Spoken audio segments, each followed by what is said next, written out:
This vintage wedding dress in need of restoration was donated by Rhonda, and it is a special, unique dress indeed. I'm not always sure what I'm getting myself into when I do these restorations, but I was looking forward to this one. I love it when you guys include custom little letters, and even more so when I get an original picture. Rhonda says her mother-in-law wore this dress in 1954, but the surprise was, as she said, she didn't know it was pink. I have never seen a pink wedding gown before. I've heard of them, but I've never seen one in person. This dress was heavy and stiff. But the tag says, "You too will find happiness in a Martha gown." Something amazing about this dress is it has 2 pieces, which makes this even more unique. The sleeveless gown underneath is absolutely beautiful with the shiny pink satin coming through.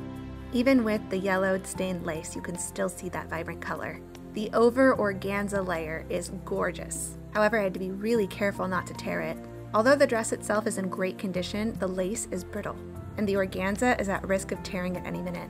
So follow along if you'd like to see me restore this 1954 wedding gown. I'm really looking forward to seeing this one completed. Thanks for watching.